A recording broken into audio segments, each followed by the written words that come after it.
For decades, Bob Dylan has remained tight-lipped about many aspects of his personal life, particularly his marriage to Carolyn Dennis, a relationship he kept private for years. But now, after 33 years of silence, Dylan is finally breaking his own rules. In a rare and revealing moment, the legendary musician has confirmed the real reason behind his divorce from Carolyn Dennis. What happened behind closed doors? And why is Dylan choosing to speak out now? Join us, because the truth is even more shocking than anyone ever imagined. The reluctant voice that redefined American music and culture. As an American singer-songwriter, Bob Dylan has had a profound and lasting impact on popular culture throughout his career. In his 70-year musical career, Bob Dylan has earned the distinction of being among the most influential songwriters in history.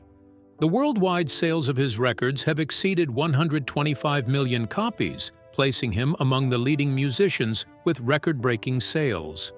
In the early 60s, Dylan took the simple folk music of the time and transformed it by adding the depth and complexity of classic literature and poetry. His lyrics, influenced by politics, society, and philosophy, broke away from the usual rules of pop music and found a strong connection with the growing counterculture of that era. Dylan grew up in St. Louis County, Minnesota. In 1961, he packed his bags and headed to New York City to pursue his dreams of making it in the music industry. His first album, Bob Dylan, was released in 1962 and primarily featured traditional folk and blues songs.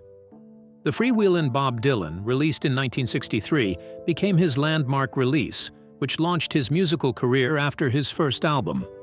Through songs like Girl from the North Country and A Hard Rain's a Gonna Fall, Dylan revealed his ability to transform traditional folk elements into contemporary musical creations. During this period, Dylan created Blowin' in the Wind and The Times They Are a-Changin', which rose to become major civil rights and anti-war movement anthems for the generation seeking transformation. In the early part of the mid-60s, Dylan shocked his original fan base by introducing electric guitar sounds and rock elements into his songs. His albums Bringing It All Back Home and Highway 61, Revisited, both released in 1965, along with Blonde on Blonde in 1966, marked a new era in his sound. Some folk purists were upset by the change, but Dylan continued to push creative boundaries. Through his 6-minute single, Like a Rolling Stone, Dylan proved to audiences that commercially successful music could also strive for artistic depth. A life-changing event happened to Dylan in 1966 after he suffered a severe motorcycle crash. Dylan vanished from public view and canceled all live shows for about 7 consecutive years. Dylan teamed up with members of the band to produce dozens of songs, which appeared as the Basement Tapes album in 1975. Dylan shifted his musical direction to country music and rural life narratives during his album releases of John Wesley Harding in 1967, Nashville Skyline in 1969, and New Morning in 1970. Blood on the Tracks from 1975 secured critical acclaim as one of his top albums, and Time Out of Mind from 1997 received the Grammy Award for Album of the Year. In his entire life, Dylan maintained his dedication to music creation. Since the late 1980s, Dylan has embarked on what music fans recognize as the never-ending tour, which has seen him tour the globe virtually without interruption. Dylan has demonstrated his artistic talents through various forms beyond his music career. Since 1994, he has released 9 publications featuring his artwork and drawings, and his paintings have been showcased in international art galleries worldwide. Dylan's entire life story and musical career have inspired multiple documentaries, and the 2024 release of A Complete Unknown served as his latest biopic. Throughout his career, Dylan has received numerous prestigious awards, including an Academy Award, a Golden Globe, and 10 Grammy Awards. In 1997, He was honored with the Kennedy Center Honors, followed by the National Medal of Arts in 2009 and the Presidential Medal of Freedom in 2012. He has been inducted into the Rock and Roll Hall of Fame, the Nashville Songwriters Hall of Fame, and the Songwriters Hall of Fame. The Pulitzer Prize Committee honored his profound impact on American culture with an extraordinary citation in 2008. The 2016 Nobel Prize in Literature became his remarkable achievement when he became the first musician to receive the honor for his innovative poetic expressions within American music. What was Dylan's childhood like? From small-town roots to a legend. Bob Dylan, named initially Robert Allen Zimmerman, was born on May 24, 1941, at St. Mary's Hospital in Duluth, Minnesota. His roots traced back across continents. His paternal grandparents, Anna Kirigiz and Zygmunt Zimmerman, left Odessa, part of the old Russian Empire, now Ukraine, for the United States after the violent anti-Jewish pogroms of 1905. On his mother's side, Florence and Ben Stone were Lithuanian Jews who had settled in the United States as early as 1902. Dylan would later share that his grandmother's family originally hailed from the Kazman district in Turkey's Kars province, adding yet another layer to his diverse background. Growing up, Dylan was part of a small, close-knit Jewish community. His parents, Abram Zimmerman and Beatrice Beatty Stone, built their life in Duluth until Dylan was about 6 years old.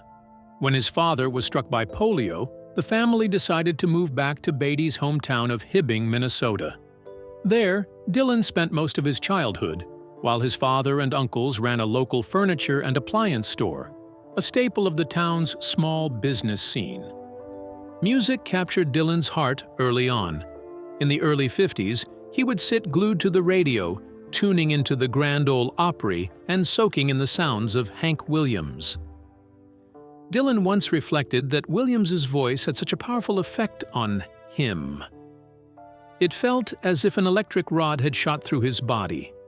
He also admired Johnny Ray's emotional performances, later saying that Ray was the first artist he had ever truly fallen for, not just the music, but also his style and the way he dressed.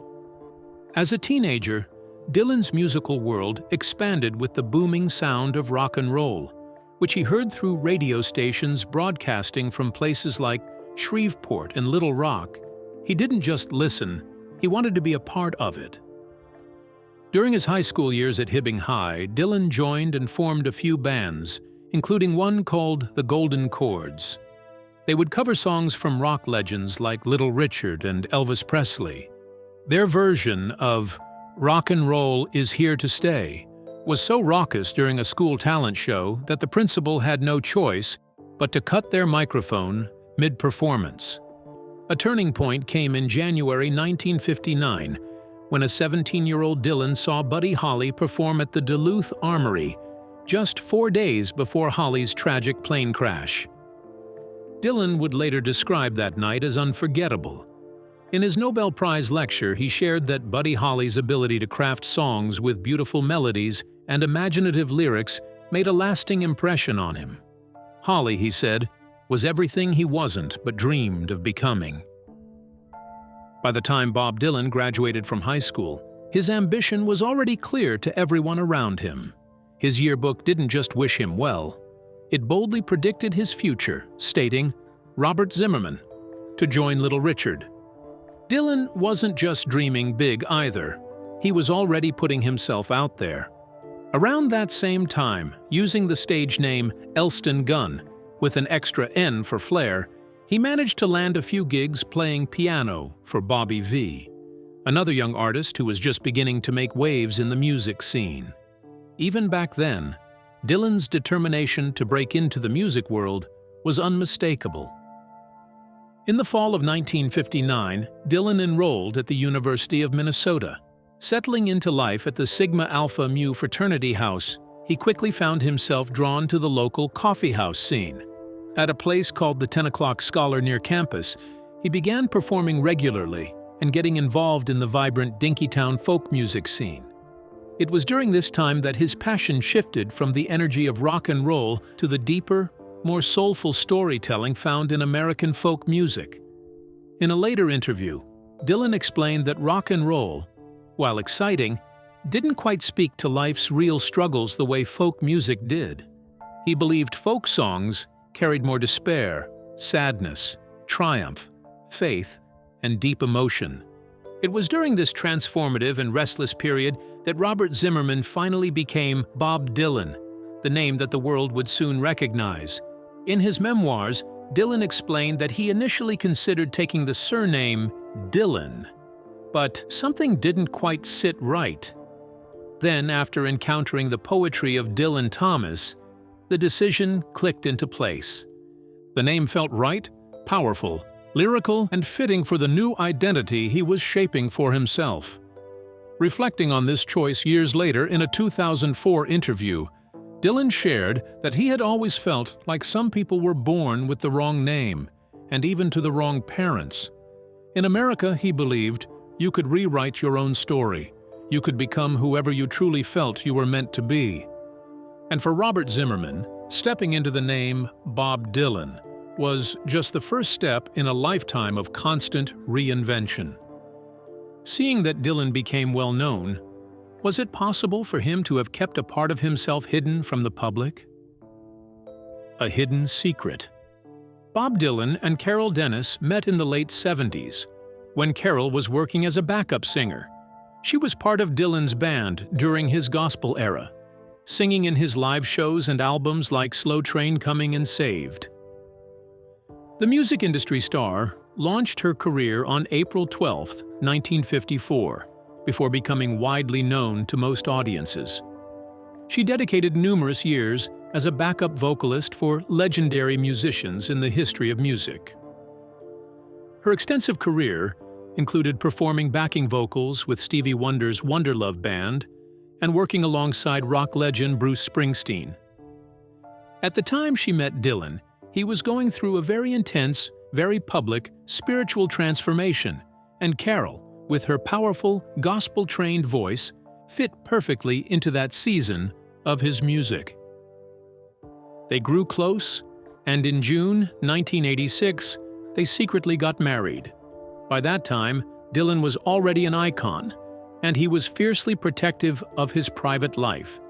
He had gone through a messy public divorce with his first wife, Sarah Lowndes, and he didn't want a repeat. So he and Carol kept their marriage completely hidden. No public announcements, no media, not even casual mentions to friends. They even had a daughter together, Desiree Gabrielle Dennis Dylan, in January 1986, before their marriage, and Dylan's connection to her wasn't made public until years later. The secrecy, while protecting Dylan's public image, created tension. Carolyn Dennis was herself a strong, talented woman with her own career and identity, but being almost erased from Dylan's life publicly likely took a toll. Imagine being married to someone, raising a child together, but the world believing you didn't even exist in that way. That hidden life made the relationship incredibly difficult to maintain. By the early 90s, they quietly divorced. Carol moved forward with her life and career, continuing her work on stage and in music. It wasn't until a 2001 biography, Down the Highway, The Life of Bob Dylan by Howard Sounds, uncovered their marriage, that Carol confirmed it publicly. In the book, Sounds suggested that Bob had been largely absent from Desiree's life, a claim that Carol felt compelled to correct. In a rare public statement, she made it clear that the reality was very different from what the book portrayed. Carol explained how Bob and she decided to protect their family's privacy through deliberate measures. The law in California permitted couples to keep their marriage records confidential at the time of their wedding, and Bob and Carol had used this opportunity to shield their relationship from public view. Similarly, when Desiree was born, Carol chose not to list Bob as the father on the birth certificate, again out of a desire to give their daughter a chance at an everyday life, away from public scrutiny. Carol also shared that she and Bob had agreed early on that they would leave it up to Desiree to decide if and when she wanted to take her father's last name. that choice was left entirely in Desiree's hands. And when she was a teenager, she decided to adopt the Dennis Dillon name on her own. In her statement, Carol stressed that any suggestion that Bob had tried to hide his daughter was both hurtful and completely false. She declared firmly that Bob would never commit such an act because he was a wonderful father who provided constant support to Desiree.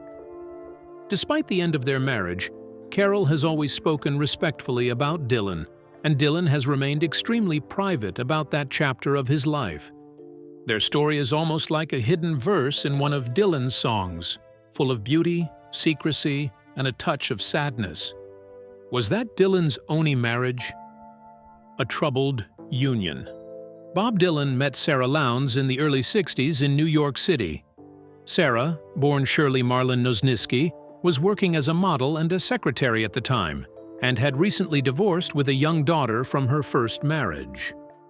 The moment Dylan and Sarah encountered each other, Dylan's international recognition was skyrocketing, but Sarah preferred to stay hidden from public attention. The relationship between Dylan and Sarah developed rapidly because he found comfort in her peaceful nature and enigmatic personality after becoming famous.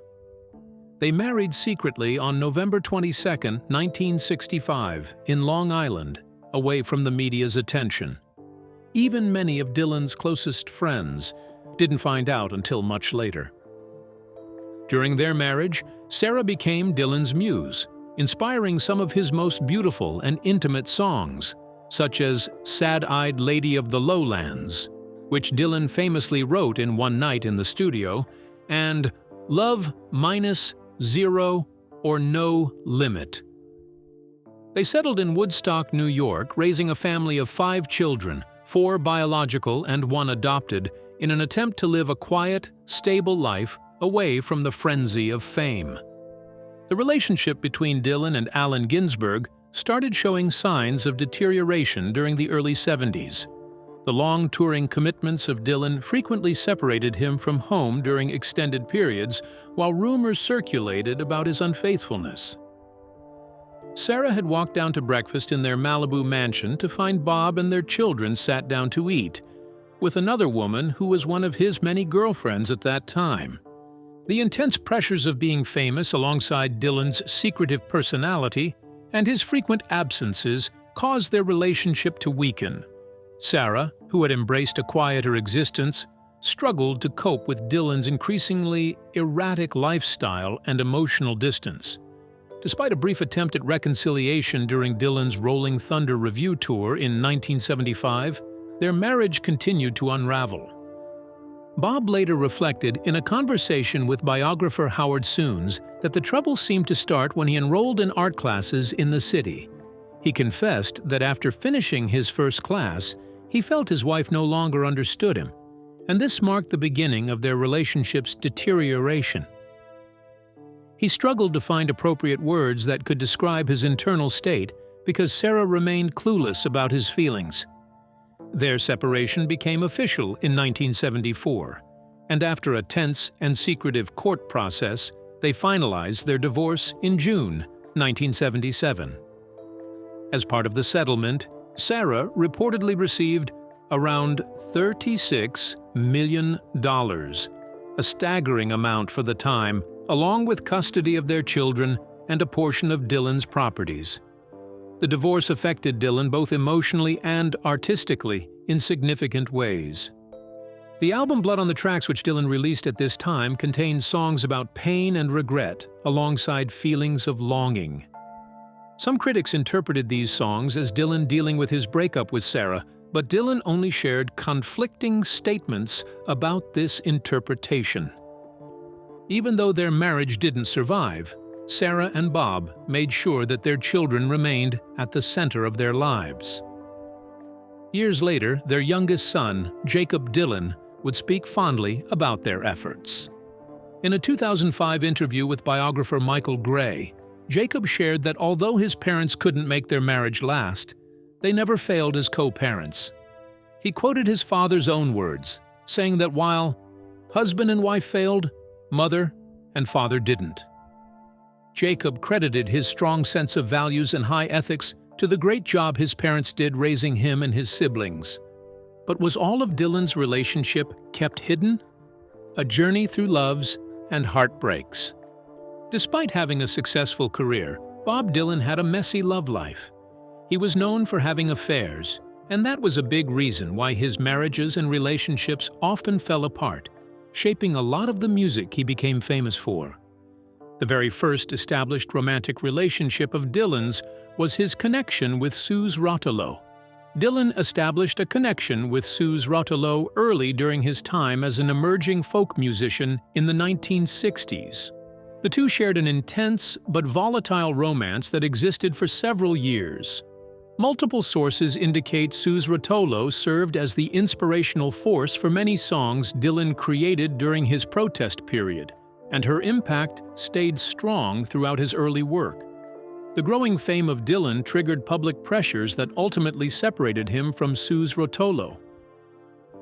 Soon after his split with Suze, he developed a serious romantic connection with Joan Baez, who was also an iconic figure in the folk music world. At the Monterey Folk Festival in 1963, Dylan and Baez encountered each other for the first time, which resulted in an immediate, powerful spark. The pair frequently performed together in public, which not only deepened their romantic connection, but also enhanced their musical creative power. Their deep, passionate bond did not survive the fame and diverging life directions they pursued, so they split in 1965. The renowned gospel and R&B singer Mavis Staples became a significant figure in Dylan's life during the early 1960s. The folk festival brought them together when both artists discovered their mutual love for music, which led to an immediate connection. In a Guardian interview, Mavis looked back at their relationship and frequently pondered how her life would have turned out if she had married Dylan. She imagined a life filled with music, children who would likely have been musicians themselves, and a future where they would be holding each other up through life's twists and turns. Moving into the 90s, British actress and singer Dana Gillespie entered Dylan's life. They met while Dylan was touring, and although their time together was brief, it added another chapter to his story of whirlwind romances across different times and places. Back in the mid-70s, shortly after his separation from his wife Sarah, Dylan was rumored to have dated Chris O'Dell. Chris had been working for Dylan's manager and already had a rich history within the music world, having been closely involved with bands like the Beatles and the Rolling Stones. In her 2009 memoir, Miss O'Dell, she opened up about her experiences in the industry, including her brush with Dylan during that transitional time in his life. Ruth Tirangil spent decades with Dylan from the mid-70s as a former lawyer who maintained an off-and-on relationship with the singer. Through years of ongoing contact, Dylan demonstrated how his romantic relationships evolved through time within his lifestyle. They started and stopped, and sometimes dissolved without dramatic announcement. B-actress and producer Sally Kirkland also held a place in Dylan's life across different decades. They first dated in the 70s, reconnected in the late 80s, and again found their way back to each other in the late 90s. In an interview with Closer Weekly in 2016, Kirkland admitted that they kept coming back to each other, highlighting the persistent pull between them. She shared that she continued to send him birthday letters and even attended one of his last concerts in Los Angeles, a testament to the lingering affection that remained between them over the years. In more recent times, Dylan has kept his personal life extremely private. Although he hasn't had any confirmed public relationships in years, rumors have swirled that he might not just be in a relationship, but secretly married to Susie Pullen, a longtime aide and assistant who has been by his side for years. Bob Dylan's romantic experiences match the complexity of his musical contributions to the world because his relationships included both his youthful infatuations and his public and personal heartbreaks. The relationships of his life formed part of his narrative as a man who expressed the profound aspects of existence through his musical compositions. Did any of his relationships ever affect his career? Do you think Dylan could be in another secret marriage? Share your thoughts with us in the comments section. Remember to like, share, and subscribe for more. Also, click the next video, showing on your screen. You will enjoy it.